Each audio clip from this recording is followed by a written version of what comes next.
All of you. Yes. FI Vikas. Good morning. Good morning, ma'am. Good morning, all of you. Okay, so shall we start? Yes, ma'am. Okay, which Ma'am. was the last point? Which was the last point? I think last point is provide for feedback. Am I right? Yesterday I was discussing about the provide for feedback. This was the last point. Am I right? Yes, ma'am. Okay. And yesterday I little bit start the new question, the 7 C's of communication. Okay. But because of the network problem, the question will not be go on. Okay. So I'll start today once again. Okay.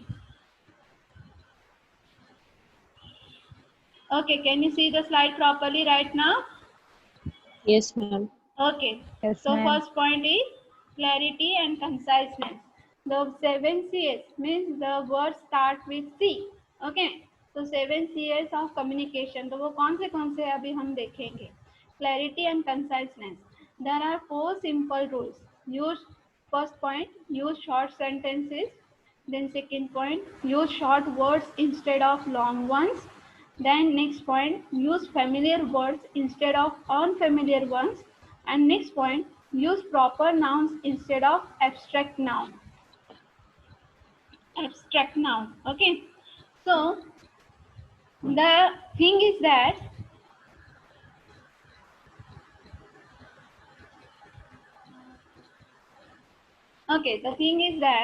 that when we use the short sentences, okay, so when we are going to write down or when we are going to speak, most probably when we are going to write down, there are 4 simple rules. Okay, suppose for example in 1 to 12 standard you are studying essay.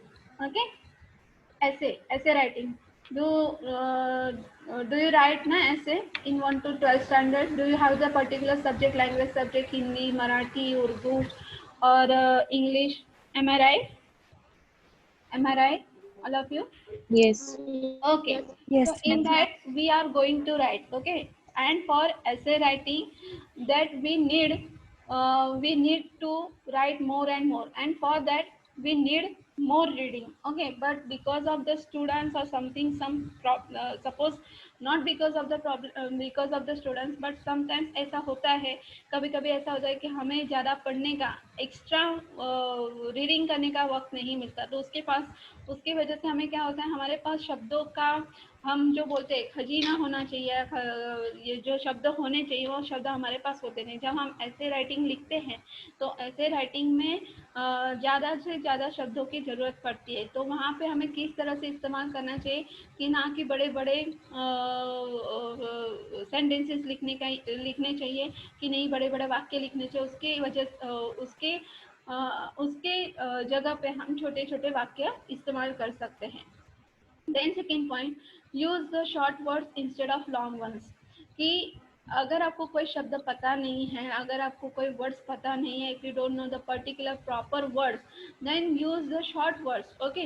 अभी for example instead of, ये आपको बड़ा लगता है. Okay. Instead of ये आपको बड़ा लगता है. For example I am just giving the example, instead of.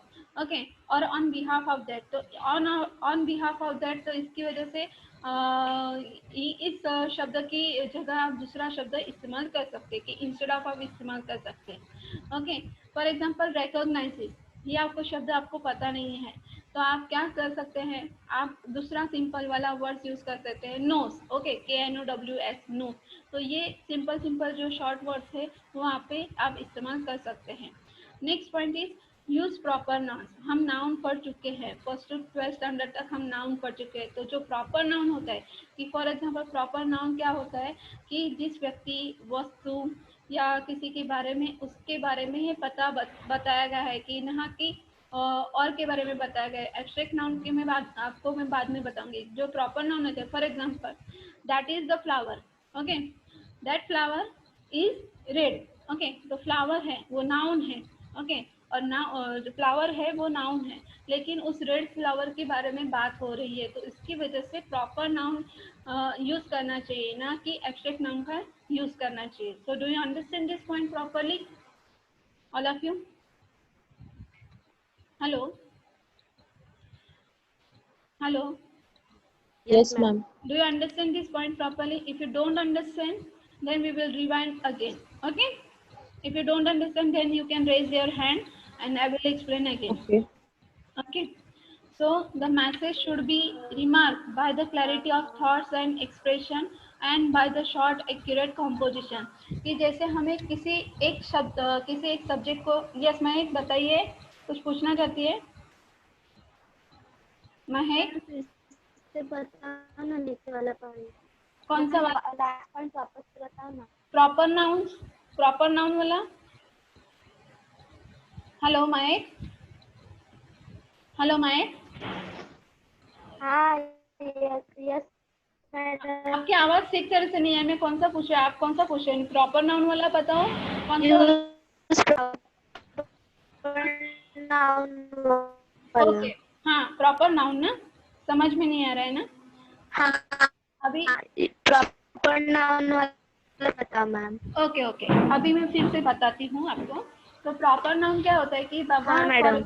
हाँ प्रॉपर नाउन क्या होता है कि जो प्रॉपर, फॉर एग्जांपल किसी वास में या गुलदस्ते में एक गुलाब है या कोई फ्लावर है, तो मुझे उसके बारे में बात करनी है। Okay, that is the flower, वहाँ पे फ्लावर है, फूल है, but that flower is red.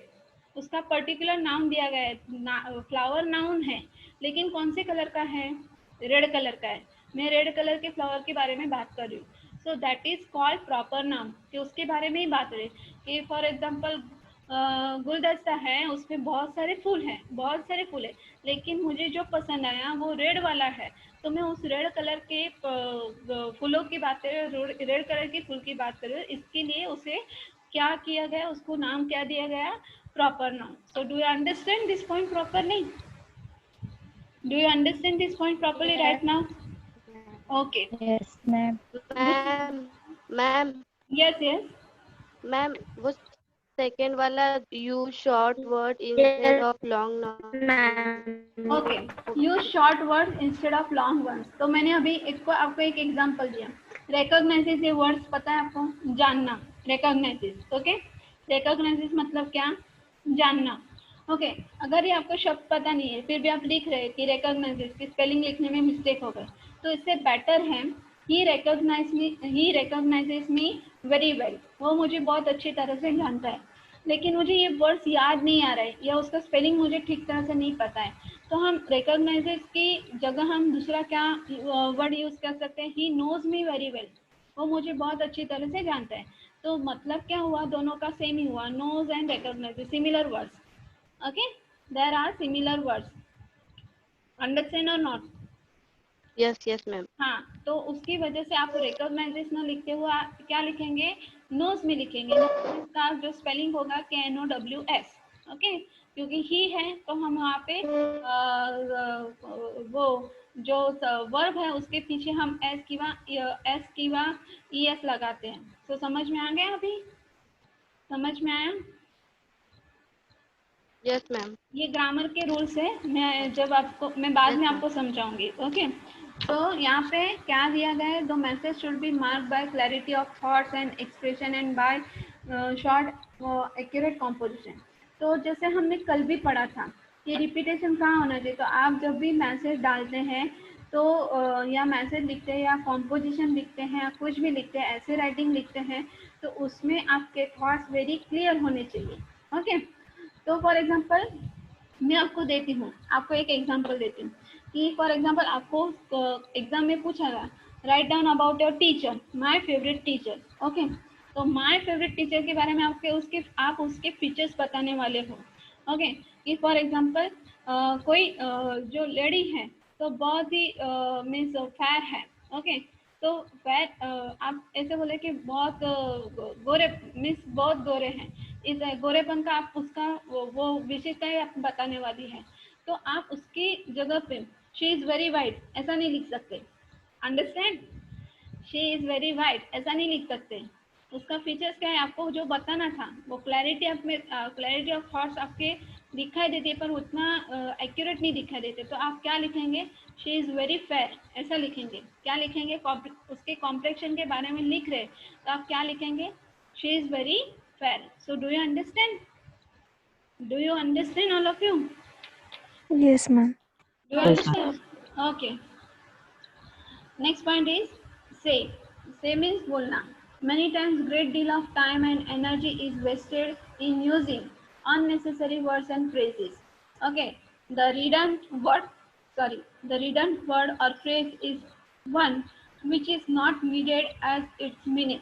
तो उसके बाद उसका मतलब क्या हुआ कि कभी कभी मैंने कभी कभी नहीं बहुत बार ऐसा हो जाता है कि कभी कभी हम बहुत बड़े बड़े शब्दों का इस्तेमाल करते हैं, हाँ, बहुत बड़े बड़े शब्दों का इस्तेमाल करते हैं या मुहावरे का इस्तेमाल करते हैं, लेकिन उस कभी कभी उस मुहावरे और शब्दों का कोई ज़रूरत नहीं रहता है कि कोई उसका ज़रूरत नहीं रहता है। आप सिंपल वर्ड्स में भी आप अपनी बात बता सकते हो। फॉर एग्जांपल हम हिंदी में कहावत होती है, मराठी में भी होती है, हर एक लैंग्वेज में कहावत होती है। ओके, तो फॉर एग्जांपल एक कहावत है, फॉर एग्जांपल बंदर न जाए अदरक का साथ। ये कहावत सुनी है आपने? ये कहावत सुनी है? बंदर न जाने, Yes, ma'am. हाँ, बंदर न जाने अदरक का साथ। तो उसका मतलब उसका वो फ्रेज हुआ ना, वो मुहावरा हुआ। तो अगर आप सिंपल मीन्स जब आप जनरली बोलते हैं तो कभी कभी हम बहुत सारे अननेसेसरी फ्रेजेस या मुहावरों का इस्तेमाल करते हैं, वर्ड्स का इस्तेमाल करते हैं।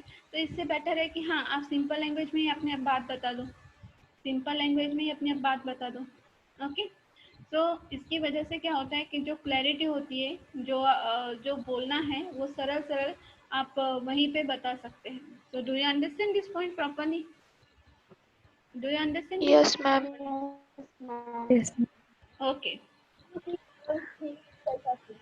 अभी तीसरा पॉइंट है। तो जरा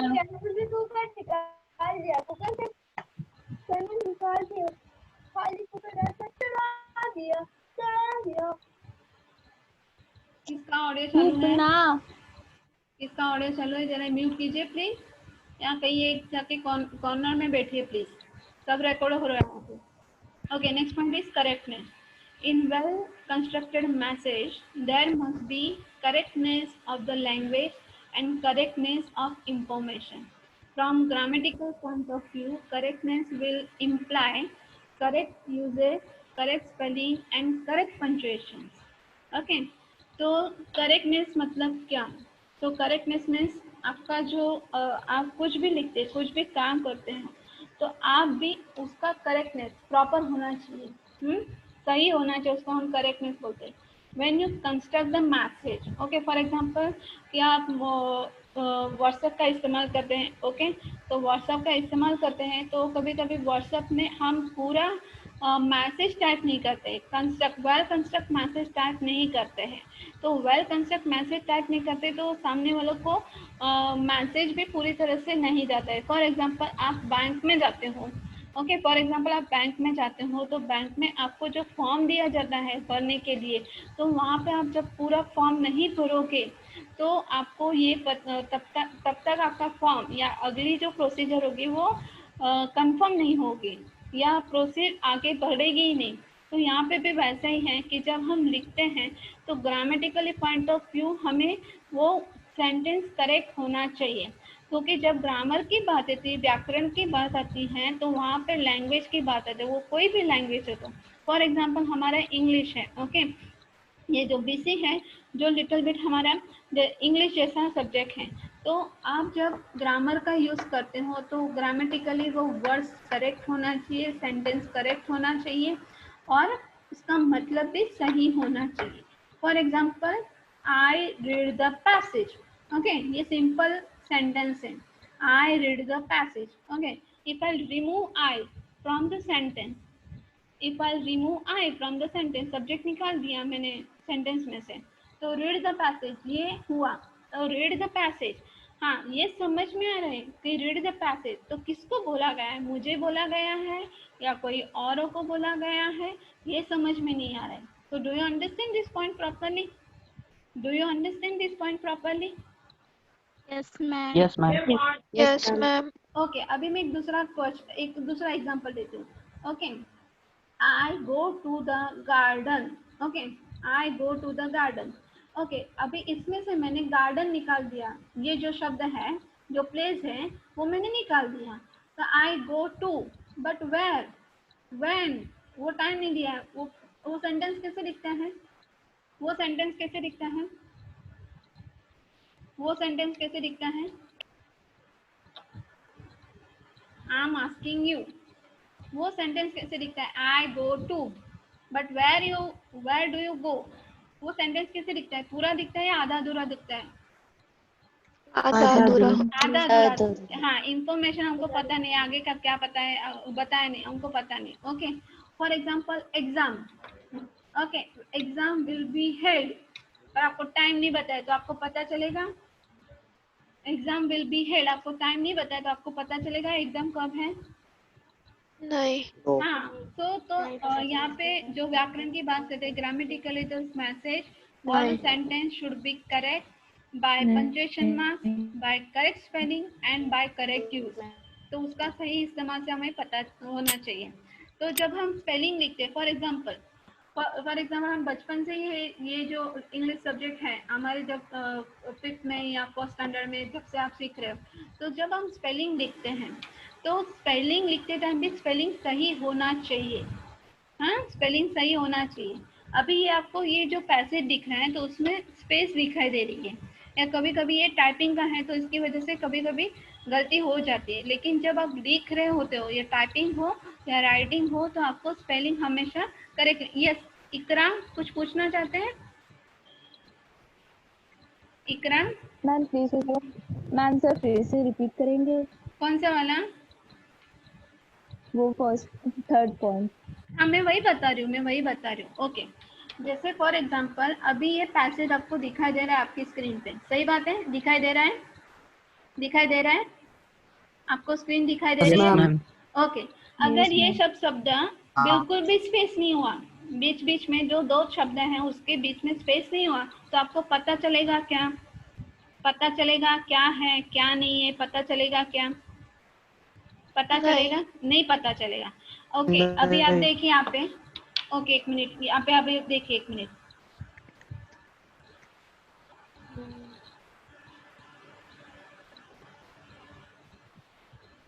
यहाँ पे देखिए आप, यहाँ पे कॉमा दिख रहा है? कॉमा दिख रहा है?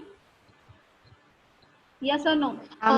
कॉमा दिख रहा है? Yes ma'am. Okay, correct spelling में किस करेक्ट स्पेलिंग के बाद में भी कॉमा दिख रहा है? करेक्ट स्पेलिंग लिखा है उसके बाद में कॉमा दिख रहा है? मैम नहीं। नहीं। ओके, क्यों नहीं लिखा है वहाँ पे? कॉमा क्यों नहीं लिखा है? क्योंकि यहाँ पे हमने क्या लिखा है? एंड लिखा है। एंड लिखा है ना? एंड लिखा है ना? हाँ, तो जब हम एंड लिखते हैं तो उसके आगे का जो सेंटेंस या वर्ड्स होता है उसके आगे हम कॉमा नहीं लगाते। So do you understand? Do you understand? Grammar के कुछ रूल्स रेगुलेशन होते हैं जिसकी वजह से हमें सेंटेंस प्रॉपर लिखना चाहिए, प्रॉपर होना चाहिए। अभी ये करेक्ट पंक्चुएशन, उसके बाद आपको डॉट दिखाई देता है, पॉइंट दिखाई देता है, ये हाँ मैम। हाँ, तो उसका मतलब क्या हुआ? तो यहाँ पे सेंटेंस खत्म हो गया, ये उसका मतलब हुआ। लेकिन अगर मैंने वहाँ पे डॉट नहीं डाला होता तो क्या होता? सेंटेंस कंटिन्यू होता। So do you understand this point properly? Do you understand all of you right now? Yes ma'am. हाँ, सो ग्रामेटिकली जब भी आप कुछ भी लिखते हो तो वो ग्रामेटिकली सही होना चाहिए, क्योंकि punctuation marks, exclamatory marks, question marks, फिर हम बोलते हैं डबल कॉमा, या उसको हम बोलते हैं इन्वर्टेड कॉमा, डबल कॉमा नहीं, सॉरी, इन्वर्टेड कॉमा हम बोलते हैं। तो कुछ पर्टिकुलर जब फ्रेज रहते हैं या पर्टिकुलर हमें कुछ मेंशन किया गया है तो वो पंक्चुएशन मीन्स वो इन्वर्टेड कॉमा में लिखा जाता है। एम आई राइट? तो उसका मतलब ये होता है कि या उसमें कुछ खास हमें बताया गया है। तो ग्रामेटिकली कोई भी सेंटेंस हो तो वो सही होना चाहिए। फॉर एग्जांपल हमारी इंग्लिश लैंग्वेज में है तो सब इंग्लिश है, इंग्लिश हो या गुजराती हो या हिंदी हो या अदर लैंग्वेजेस हो, तो सबसे पहले क्या रखा जाता है? सब्जेक्ट, वर्ब और object. S plus B plus O pattern होता है, ये आपने पढ़ा होगा। ये पढ़ा है कि नहीं पढ़ा है? 1st to 12th स्टैंडर्ड में पहले सब्जेक्ट रखा जाता है, फिर क्रियापद रखा जाता है, फिर क्या रखा जाता है? सॉरी, वर्ब रखा जाता है, क्रियापद उसको बोलते हैं। और फिर बाद में क्या रखा जाता है उसको? ऑब्जेक्ट रखा जाता है। ओके, लेकिन जब हम संस्कृत लैंग्वेज की बात करते हैं, I am talking about the Sanskrit language, okay, तो उसमें कोई पर्टिकुलर पैटर्न नहीं होता है। आप सब्जेक्ट कहीं भी रख दो, वर्ब कहीं भी रख दो, ऑब्जेक्ट कहीं भी रख दो, the meaning should not be change. But when we are talking about the other languages, that first of all subject come first, then come verb, then come object, S plus V plus O pattern. So do you understand? अभी समझ में आया? अभी समझ में आया? Okay. So next point is courtesy. So a courteous tone will naturally come into the business message. Sender would not like to receive the rude message. A polite tone can be introduced by using terms like please, okay, यहाँ पे देख रहे हैं inverted comma, or thank you, always giving the opposite party the benefit of the doubt. Okay, तो इसका मतलब क्या हुआ? courtesy means क्या? थोड़ा सा rude behavior या थोड़ा सा, for example जब हम बोलते हैं तो हमारा जो टोन होता है, यहाँ पे कौन स्क्रिबल कर रहा है? रोज आपको एक बोलना पड़ेगा। अभी ये समझ में आ रहा है कौन सा टोन है? कर्टेसियस टोन है। यहाँ पे जो साइड में जो ये आप स्क्रिबल कर रहे हैं ना, यहाँ पे ये प्लीज मत कीजिए। कौन कर रहा है? Erase this as much as possible, erase this quickly, please please, otherwise punishment will be given to you. Those who are doing, I will find it out. In any way, don't scribble it. Erase this as much as possible. ये क्या कर रहे हैं आप? यहाँ पे कितना भद्दा लग रहा है, कितना गंदा लग रहा है। यहाँ पे क्या करिए? यहाँ पे देखिए सब जगह सब नोट्स पे यहाँ पे दिखा दे रहे हैं। टोन समझ में आ रहा है? अभी मैं जो पढ़ा रही हूँ आपको समझ में आ रहा है कि मैडम कौन से टोन में बोल रहे हैं? आप ऐसा करते क्यों है? आप ऐसा करते कि जिसने किया है प्लीज इरेज कीजिए।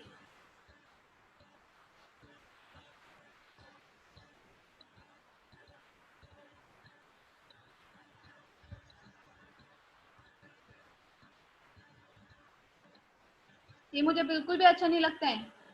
ये मेरा काम नहीं है इरेज करना, ये आपका खुद का काम है। जिसने किया उसने नहीं किया है, और मुझे मेरे दूसरे बच्चों को ऐसा गंदा पीपीटी देना नहीं है।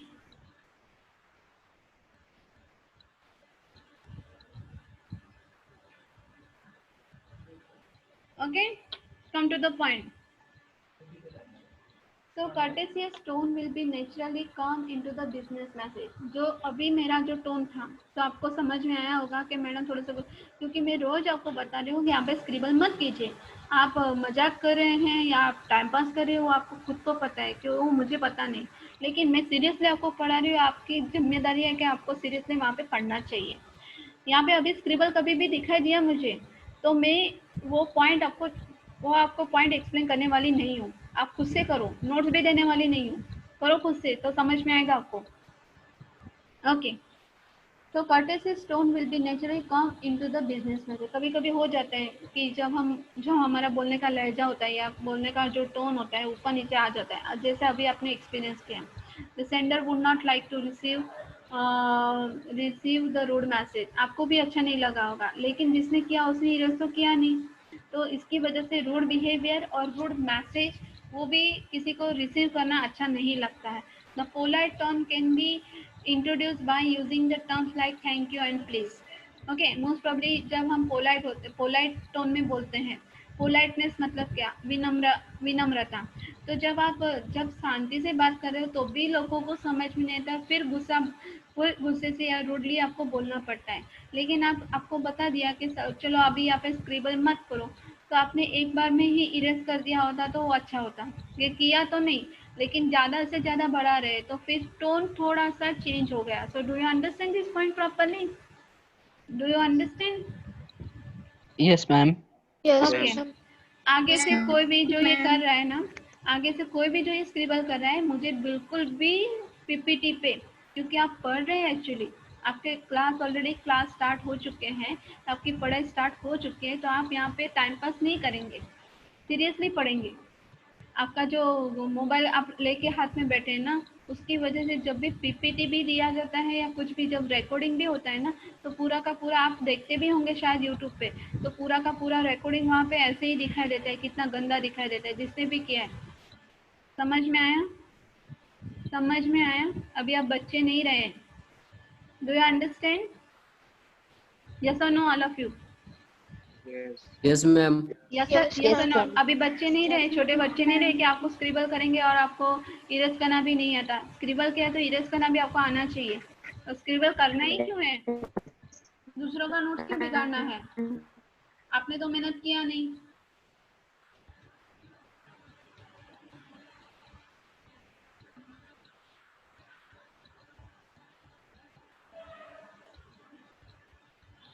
Okay, so next point is consideration. It means that you prepare the message by considering the recipient in the mind.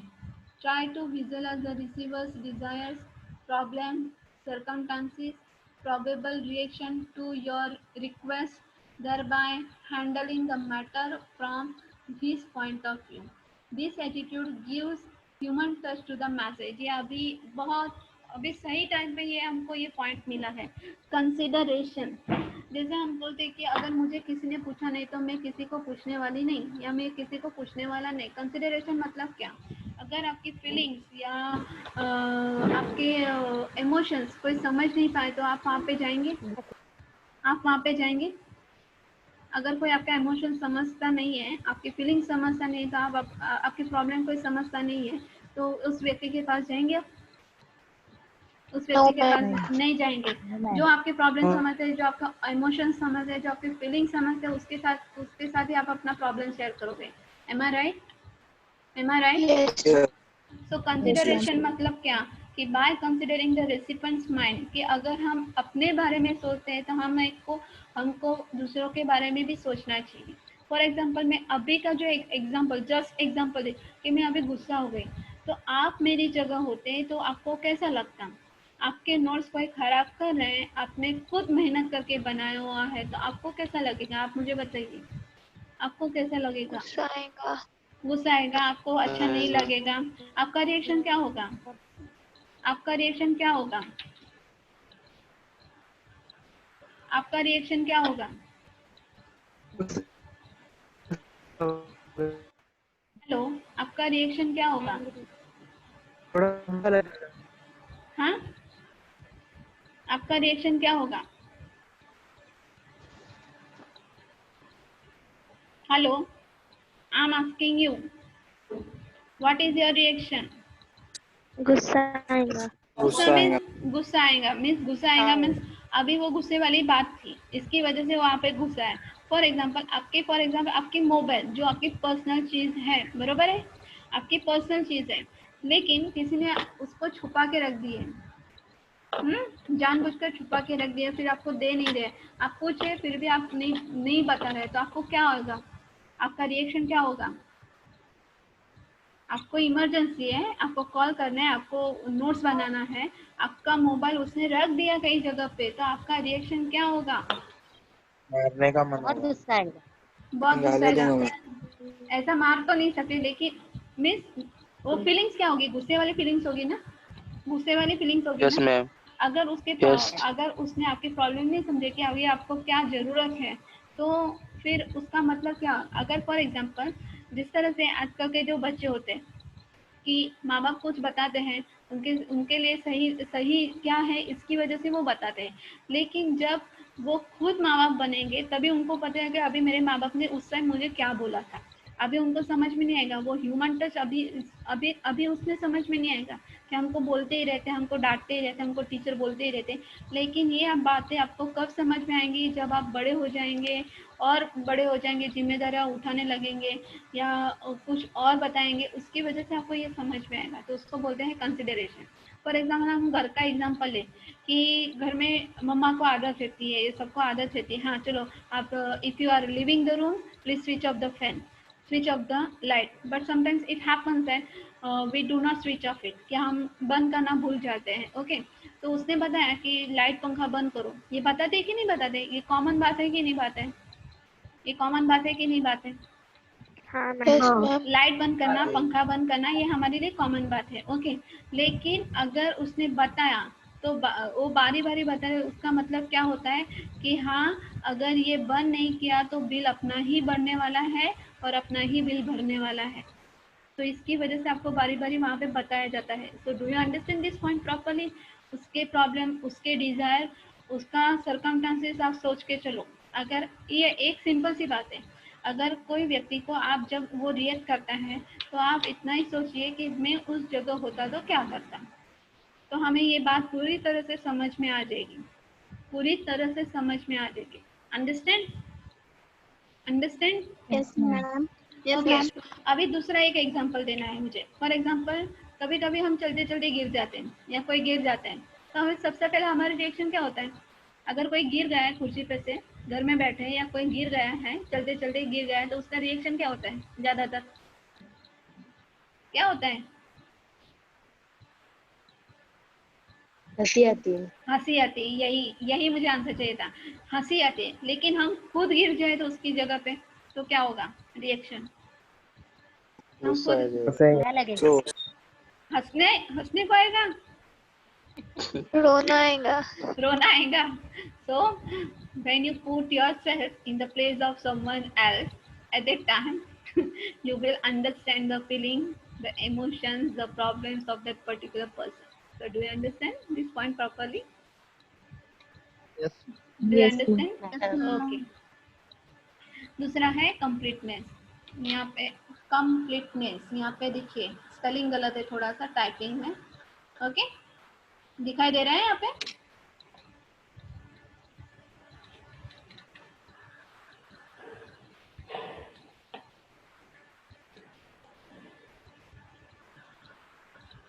अभी ठीक है? अभी ठीक है?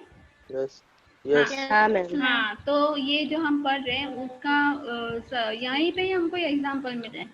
देखिए, अब ये देखिए, in order to achieve conciseness do not compromise on the completeness. Conciseness means shortness, conciseness means short. Okay, for example कभी कभी ऐसा होता है कि क्या कौन सा, ओके, कभी कभी ऐसा होता है कि हमें बात या लिखनी है या बतानी है, तो उसकी वजह से हम थोड़ा सा छोटा कर देते हैं। फॉर एग्जाम्पल आप जैसे करते हो, ओके, अगर आंसर 2.5 पेज का है, 2.5-3 पेज का है, लेकिन आप छोटा छोटा छोटा छोटा करके आप 1.5 पेज पे आ गए, तो वो आपका कंप्लीटनेस कंप्लीट नहीं होगा। समझ में आया? उसका पूरा पॉइंट कवर नहीं होगा। ये समझ में आया point? Do you understand or not? Do you understand this point properly or not? I am asking you. Reply me. Hello. Hello. Hello.